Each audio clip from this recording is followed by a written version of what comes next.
tidak bisa menjaga jarak antara hati kita, rohani kita kepada harta kekayaan di muka bumi ini, maka kita tidak akan bisa beranjak dari muka bumi. Maka tidak ada takbir yang menutupinya atau yang menghalangi antara Allah dengan zaman ketika itu membaca suratul Fatihah. Tidak ada takbir yang mengelilingi, tidak ada takbir yang menghalang-halangi, kecuali langsung itu secara vertikal hubungan antara manusia yang beriman kepada Allah Subhanahu wa Ta'ala.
Kami memuji kepadanya serta mohon rahmat atas utusannya yang mulia Nabi suci Muhammad Sallallahu Alaihi Wasallam yang beliau ini menjadi penutup segenap para nabi.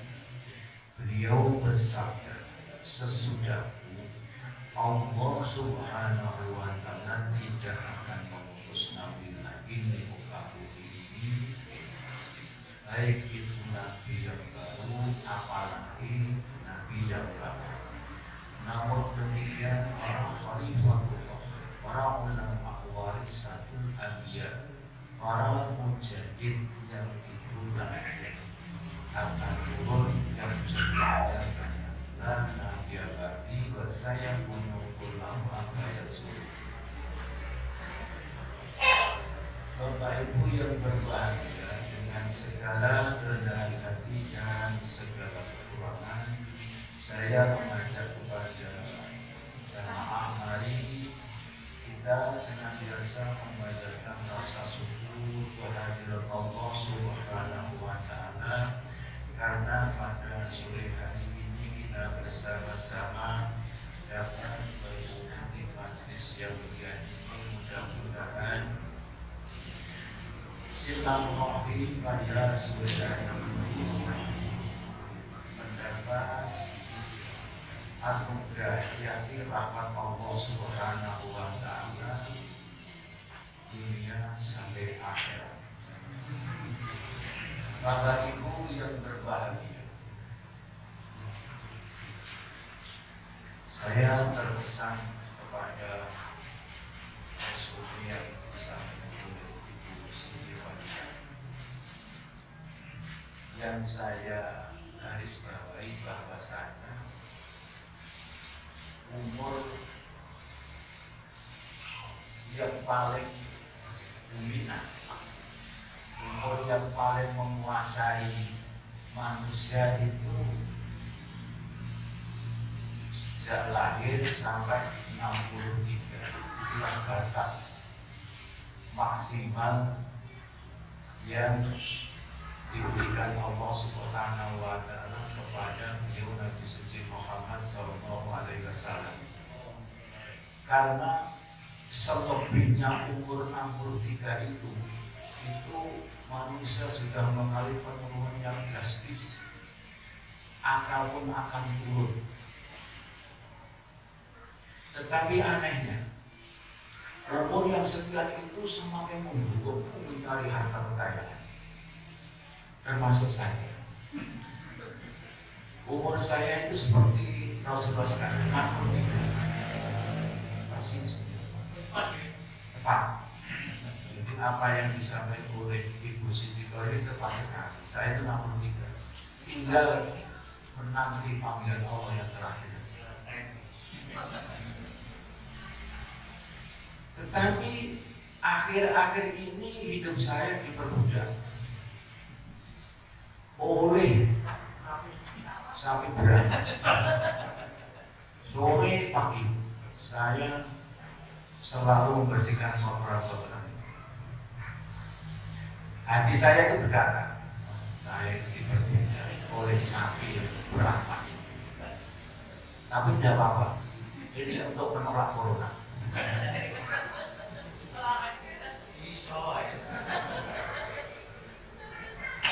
Saya berharap kalau sekalipun saya hari ini diperbudak, sudah 10 bulan saya diperbudak oleh sapi, insya Allah nanti kalau ada dua, baginya itu, labanya itu sebagian saya berikan negara. Itu harapan saya. Sekalipun diperbudak kan apa? Terus kalau pagi sampai siang saya itu harus pergi ke sawah, ke Tegal, dipermudah lagi. Di samping Macul, ya, menolak corona karena keringat ya, keluar keringat itu kan menolak corona. Itu harapan saya. Nanti Tegal ini bisa sebagian itu saya titipkan ke sini juga, gerakan. Tuh, coba sih, sesuai. Ternyata harapan saya itu meleset. Tanaman saya itu nggak jedul. Saya 2 kali menanam, semuanya habis. Pertama itu dimakan putih, jagung. Kedua dimakan oleh tikus kecil-kecil itu. Yang ketiga ini baru muda ini, ketiga ini. Tapi kalau mau kawain, itulah di akhir kehidupan yang umur yang mestinya itu dikonsentrasikan untuk beribadah kepada Allah, ternyata kita masih dipermudah oleh harta, oleh nafsu. Ini yang sulit untuk dihindari.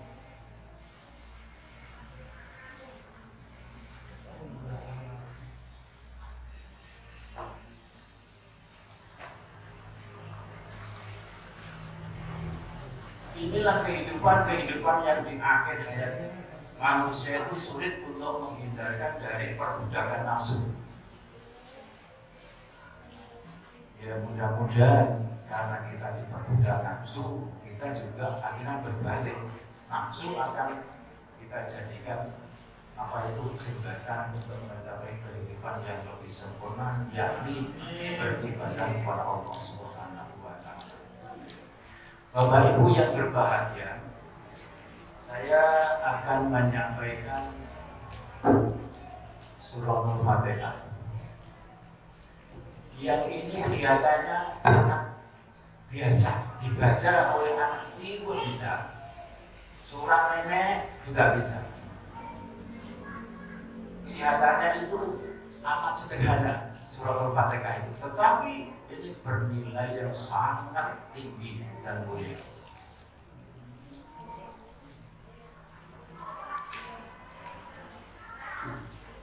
Surah Al-Fatihah adalah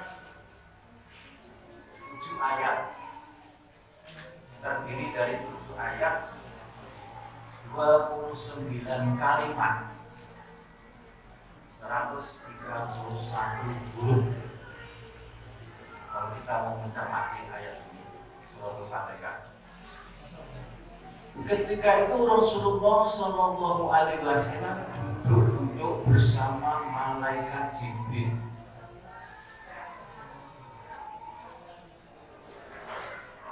Tiba-tiba mendengar suara gemuruh di atas langit. Suara gemuruh itu seperti gempa itu. Ini turunnya ayat kepada Rasulullah Shallallahu Alaihi Wasallam. Rasulullah duduk bersama malaikat Jibril, lalu ada suara yang gemuruh di atas langit.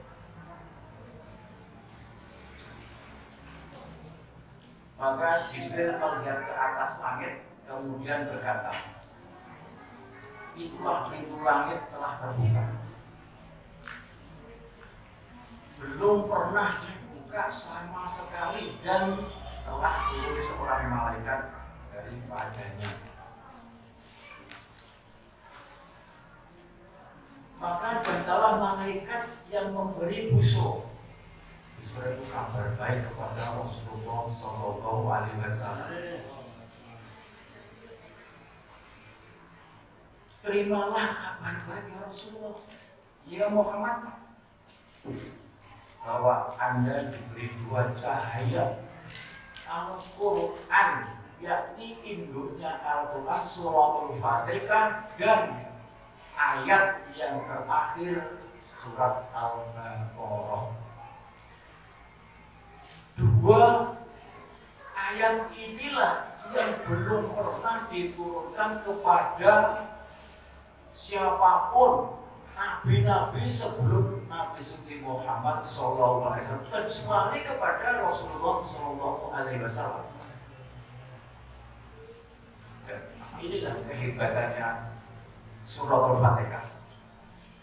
Belum pernah diturunkan kepada nabi-nabi sebelum Nabi Muhammad SAW. Surat Al-Fatihah dan ayat yang terakhir surat Al-Baqarah. Surat Al-Baqarah. Oleh karenanya Rasulullah SAW bersabda bahwasanya barang siapa yang membaca di akhir surat Al-Baqarah itu berarti sudah membaca semuanya, dan itu cukuplah untuk berdoa kepada Allah Subhanahu wa Ta'ala. Ini pesan Rasulullah Shallallahu Alaihi Wasallam. Maka Suratul Al-Fatihah adalah dikatakan asal masani. Dia itu 7 ayat yang berkali-kali diulang minimal sehari seperti 17 kali minimal. Bapak Ibu yang berbahagia,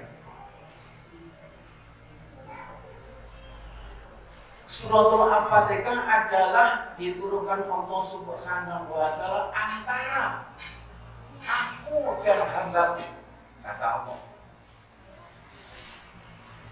Jadi ada hubungan yang sangat erat sekali antara Allah dan hambanya mengenai Suratul Fatihah.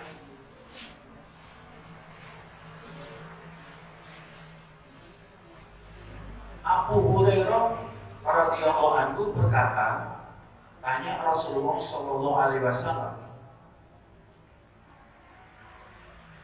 kalau Al-Fatihah itu dibaca dengan seorang imam, lalu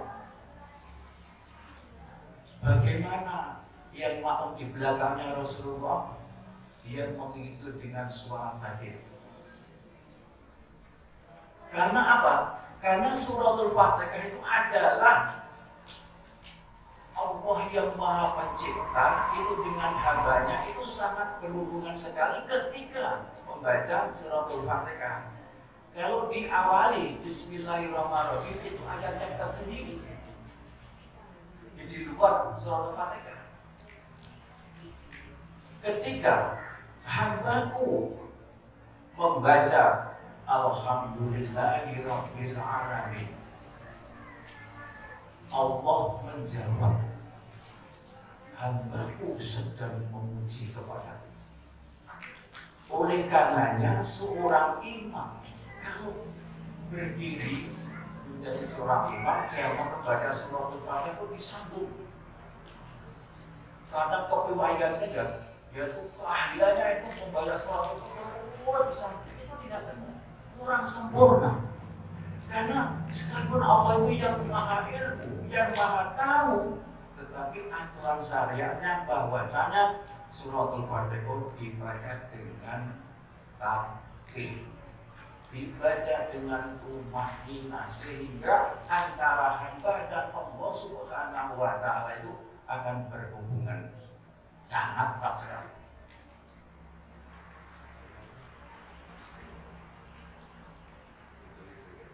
Kalau ketika hamba itu membaca Alhamdulillahirrahmanirrahim, Allah menjawab, hambaku sedang memujiku. Inilah menunjukkan kebesaran Allah dan kemuliaan Allah Subhanahu wa Ta'ala. Yang terpuji, yang hanya kepada Allah Subhanahu wa Ta'ala itulah yang harus dipuji. Hamba yang kita ini tidak layak, minta dihormati, minta dipuji, tidak layak. Yang layak dipuji oleh Allah Subhanahu wa Ta'ala. Oleh karena perbanyaklah membaca tahmid, Alhamdulillahirabbil alamin. Karena tahmid, tasbih dan takbir itulah ketika ada seorang sahabat yang bertanya kepada Rasulullah Shallallahu Alaihi Wasallam, ya Rasulullah, saya itu orang miskin. Lalu saya ini kepada tetangga saya itu yang kaya, dia itu bisa pergi haji, bisa kemana-mana, sedangkan saya tidak bisa. Saya mau pergi haji tidak punya biaya. Kata Rasulullah SAW, apakah kamu mau saya beri amalan yang seperti naik haji? Tentu ya Rasulullah. Sehabis sholat, berzikirlah kepada Allah Subhanahu wa Ta'ala dengan membaca tahmid, tasbih dan takbir. Semuanya 30 kali. Itulah seperti kamu naik haji ke Mekah, kata Rasulullah. Seorang sahabat masih bertanya lagi, ya Rasulullah, tetanggaku yang kaya itu masih bisa seperti saya. Dia kaya, bisa naik haji, bisa bertakbir saya, jadi kan 5 kali. Dijawab oleh Rasulullah Shallallahu Alaihi Wasallam, itulah anugerah Allah kepada siapa yang Dia kehendaki. Janganlah kamu iri hati, kata Rasulullah. Inilah Alhamdulillahirabbil alamin. Hambaku sedang memuji kepadaku. Dan diteruskan Ar-Rahman Ar-Rahim. Hambaku sedang bersyukur atas nikmatku yang aku berikan kepada umatmu Muhammad. Ar-Rahman Ar-Rahim, inilah bentuk sifat kasih sayang Allah Subhanahu wa Ta'ala yang diberikan kepada umat Rasulullah SAW yang beriman kepada Allah.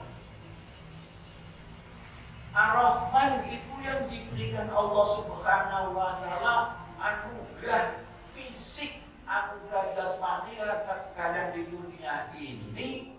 Semua makhluk itu diberikan, sekalipun dia bukan beriman.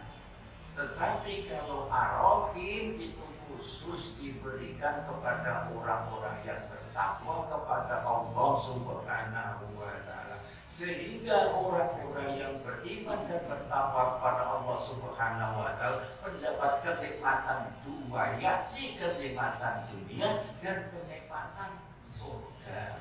Inilah apa bedanya orang-orang yang beriman dan orang-orang yang non beriman.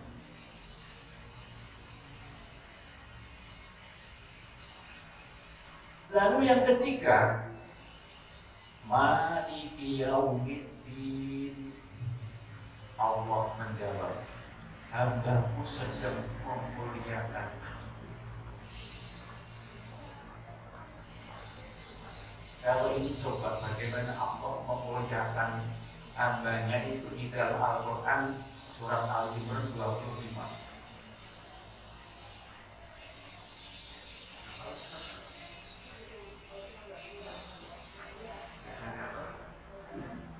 Perhatikan 25. Bismillahirrahmanirrahim. Fakaifa idza jama'nahum. 25. 25. Iya. Ayat 25. Al-Imran 25. Bismillahirrahmanirrahim. Fakaifa idza jama'nahum. Bukan. Kuilahuma. 26. Oh ya berarti Qurannya itu enggak saya. Qulillahumma malikal mulki Kamu kasar. tu'til mulka man tasha'u wa tanzi'ul mulka mimman tasha'u wa tu'izzu man tasha'u wa tudhillu man tasha'u biyadikal khair innaka 'ala kulli syai'in qadir. Katakanlah, wahai Allah yang memiliki kerajaan, Engkau memberikan kerajaan kepada siapa yang Engkau kehendaki, dan Engkau mencabut kerajaan dari siapa yang Engkau kehendaki, dan Engkau memuliakan siapa yang Engkau kehendaki, dan Engkau menghinakan siapa yang Engkau kehendaki. Di tangan Engkaulah segala kebaikan, sesungguhnya Engkau itu yang berkuasa atas segala sesuatu. Terima kasih. Itulah jawaban Allah Subhanahu wa ta'ala. Hamba itu mengucapkan Maliki Yaumiddin, maka Allah Subhanahu wa ta'ala menjawab, hambaku sedang memberikan hal. Oleh karenanya, kalau hamba itu sedang memberikan Allah Subhanahu wa ta'ala dan terus ikhlas mengharap ridho Allah Subhanahu wa ta'ala, bisa dijawab oleh Allah Subhanahu wa ta'ala dalam Quran surat Al-Imran kalau di sini 25, kalau di 26. Qulillahumma. Yang di sini bahkan zikrul mantasa, dan engkau memuliakan kepada siapa yang Allah kehendaki. Kalau hamba itu memuliakan Allah, Allah akan mengangkat derajatnya dan memuliakan kepada siapa yang Ia kehendaki. Itulah Allah Subhanahu wa ta'ala. Maka surat Al-Fatihah adalah mukjizat yang dibawa oleh Rasulullah SAW mulai dia menerima wahyu ini sampai hari kiamat. Yang tidak pernah itu luntur mukjizat ini. Barang siapa ia membaca Al-Quran, induknya Al-Quran surat Al-Fatihah, maka dia itu seperti mendapat mukjizat luar biasa. Kalau ini mukjizat, kalau sekarang itu ada COVID-19, apakah lebih besar ini daripada, apakah lebih besar COVID daripada ini?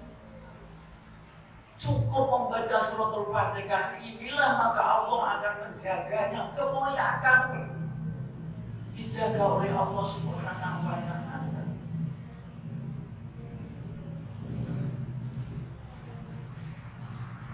Iyyaka na'budu wa iyyaka nasta'in. Allah menjawab, inilah antara aku dan hambaku. Inilah intinya, iyyaka na'budu wa iyyaka nasta'in. Kami menyembah kepada Allah dan kami mohon pertolongan kepada Allah Subhanahu wa ta'ala. Sehingga kalau Allah menjawab bahwa ini adalah aku dan hambaku, maka tidak ada takbir yang menutupinya atau yang menghalangi antara Allah dengan hamba ketika itu membaca surat Al-Fatihah. Tidak ada takbir yang mengelilingi, tidak ada takbir yang menghalang-halangi, kecuali langsung itu secara vertikal hubungan antara manusia yang beriman kepada Allah Subhanahu wa ta'ala. Kalau Allah menjawab meneruskan itu, ya karena berdua, ya karena nasta'in. Apa yang hamba itu minta apa? Terserah. Sampai Allah bilang gitu, terserah aku minta apa.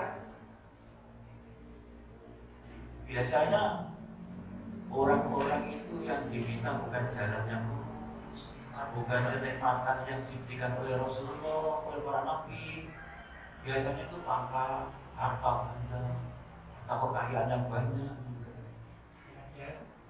Padahal Berilah kenikmatan seperti kenikmatan yang diberikan kepada para utusan. Itulah kenikmatan yang paling tinggi adalah kenikmatan yang diberikan Allah Subhanahu wa Ta'ala kepada para nabi, para utusan, para syuhada, para siddiqin dan para sholihin. Dan yang terakhir itu ihdinas siratal mustaqim siratal ladzina an'amta 'alaihim ghairil maghdubi 'alaihim waladdallin. Jawab Allah, itu semua aku beri pada hamba dan terserah pada hambaku apa yang dia akan minta. Yang terakhir semua diserahkan kepada hambanya. Seperti seorang hamba saja dengan seorang raja.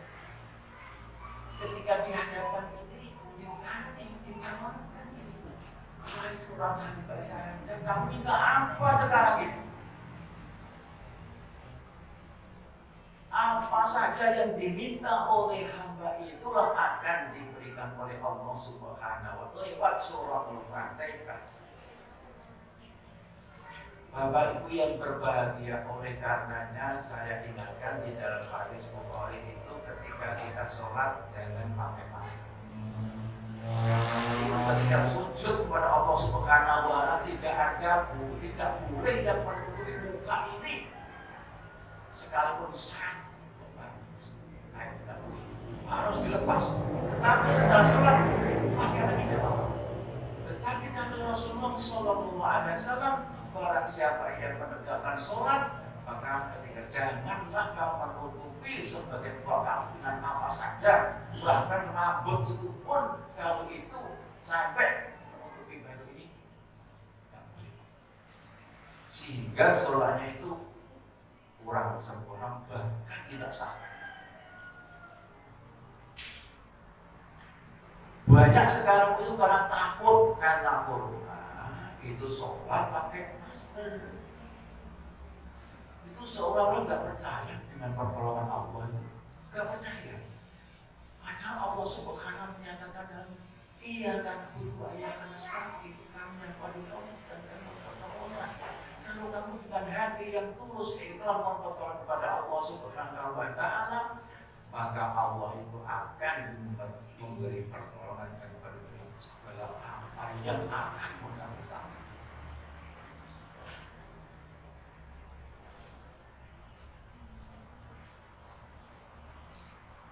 Kalau ia karena butuh, ia karena nasta'in, di dalam Al-Quran itu dikatakan surat Al-Baqarah ayat 21 itu butuh robbakum yang dikhalaqkan. Sembahlah Tuhan kamu yang menciptakan kamu. Inilah dia karena butuh, ia karena nasta'in. Kita disuruh Allah Subhanahu wa Ta'ala untuk menyembah hanya kepada Allah Subhanahu wa Ta'ala. Marilah kita koreksi kita masing-masing. Ketika kita sholat, Allahu Akbar, kalau kita tidak bisa menjaga jarak antara hati kita, rohani kita kepada harta kekayaan di muka bumi ini, maka kita tidak akan bisa beranjak dari muka bumi. Jadi kita sholat tadi itu yang biasanya tiap hari bahkan sampai malam itu berbulan dengan sawah. Berbulan dengan sawah tiap hari itu. Allahu Akbar. Mulai pikirannya. Sekalipun mau Bismillahirrahmanirrahim. Alhamdulillah. Kelihatannya kan begitu. Tetapi kita selalu ingat sana wayarnya apa itu mau ngaji ini sudah waktunya pakai habis sholatnya hanya 10 menit habis untuk apa komunikasi kepada dunia saja. Karena apa menjadi hazard beda amat itu kan barang siapa yang menjaga jarak yang seringkali dimasukkan oleh Mas Anto itu di pihak itu.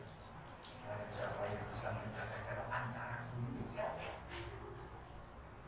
dan Allah, maka dia itu Allah akan memperlihatkan kekuasaannya.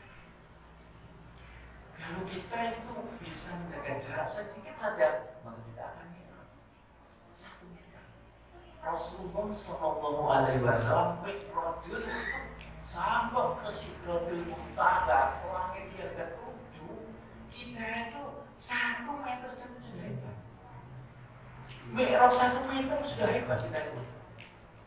Karena Rasulullah Shallallahu Alaihi Wasallam mengatakan bersabda, Rakaat fajri 2 rakaat itu jika kamu konsentrasi penuh kepada Allah Subhanahu wa Ta'ala itu lebih baik daripada dunia seisinya.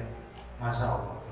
Kalau 2 rakaat ini kita bisa menikmati dalam sholatnya, maka dunia itu selama tidak ada itu lebih baik daripada dunia seisinya. Jadi kita itu ketika sholat baru bisa bagaimana merasakan kenikmatan di dalam sholat itu sehingga Allah Subhanahu wa Ta'ala itu benar-benar hadir di hati kita. Kalau sholat kita tidak menghadirkan Allah Subhanahu wa Ta'ala, maka kita akan tetap itu melekat kepada bumi, tidak bisa beranjak sedikit pun untuk mencapai mimpi kepada Allah Subhanahu wa Ta'ala. As-salatu mi'ratul mu'minin. Salat adalah mi'rajnya orang mukmin. Inilah yang menjadi pertanyaan. Ketika makanan itu berdagang di pasar, maka Allahu Akbar. Tapi semua dagangan itu bagaimana habisnya? Beras sudah habis, minyak sudah wajahnya itu wah dan lain sebagainya. Itu semua tertanam dalam hati dan pikiran manusia. Karena itu tidak bisa menjaga jarak antara dunia dan dirinya sendiri kepada Allah Subhanahu wa Ta'ala. Kalau bisa menjaga jarak, insya Allah maka sedikit demi sedikit kita bisa menjaga jarak 1 meter, 2 meter, sudah terus akhirnya kita bisa mendekatkan diri kepada Allah Subhanahu wa Ta'ala dengan kesempurnanya sehingga seolah-olah kita itu benar-benar berdialog ketika kita sholat kepada Allah Subhanahu wa Ta'ala. Dialog. Kalau dikatakan apa saja yang kamu minta di dalam surat Al-Fatihah, mengapa kita tidak bisa berkonsentrasi? Qad aflahal mu'minun walladzina hum fi sholatihim khashi'un. Sungguh beruntung orang-orang yang beriman, mukminun, yaitu orang-orang yang khusyuk dalam sholatnya. Yang pertama sungguh beruntung orang mukmin. Yang kedua khusyuk. Sedangkan orang yang khusyuk tidak pernah disebutkan beruntung. Gak pernah disebutkan beruntung. Qad aflahal mu'minun, sungguh beruntung orang mukmin yang khusyuk dalam sholatnya. Maka orang yang khusyuk sekalipun 1 menit, maka ini sangat dihargai oleh Allah Subhanahu wa Ta'ala. Maka kamu akan diangkat derajat kamu jadi bumi menjadi manusia langit, yakni kita beranjak dari muka bumi ini menuju kepada Allah Subhanahu wa Ta'ala.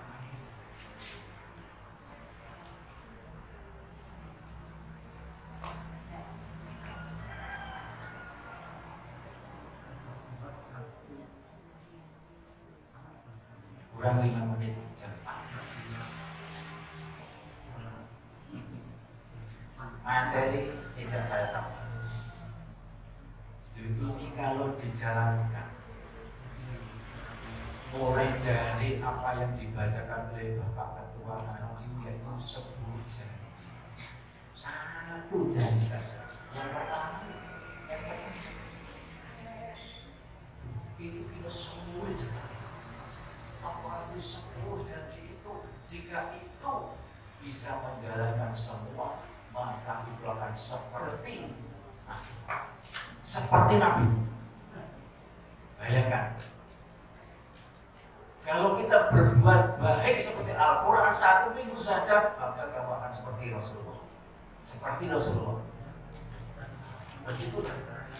Maka orang-orang yang selalu mendekatkan diri kepada Allah Subhanahu wa Ta'ala yang disebut oleh Ibu Siti Qadir tadi, janganlah kita diperbudak oleh apa itu nafsu, yakni nafsu kekayaan, nafsu jabatan, nafsu kekuasaan. Kalau kita itu apa itu selalu bergulat dengan nafsu jabatan, nafsu kekuasaan, nafsu kekayaan, nafsu itu, maka kita akan tetap melekat kepada bumi dan tidak bisa beranjak dari muka bumi menuju Allah Subhanahu wa Ta'ala. Oleh karena kita selalu diingatkan oleh Allah Subhanahu wa Ta'ala, yaitu pada faham itu. Jadi orang-orang yang beruntung itu orang hanya khusus dalam sholatnya. Tidak ada orang yang beruntung itu yang tidak khusyuk, itu tidak ada di dalam Al-Quran. Anak yang penuh konsentrasi kepada Allah Subhanahu wa Ta'ala itu yang mendapatkan keuntungan, yakni dunia dan akhirat, yang disebutkan Ar-Rahman Ar-Rahim akan mendapatkan kenikmatan dua, yakni kenikmatan dunia dan kenikmatan surga. Bapak Ibu yang berbahagia, inilah suratul Fatihah yang saya sampaikan. Mudah-mudahan kita menjadi orang-orang yang selalu taat, patuh kepada Allah Subhanahu wa Ta'ala, sehingga suratul Fatihah ini menjadi apa itu? Menjadi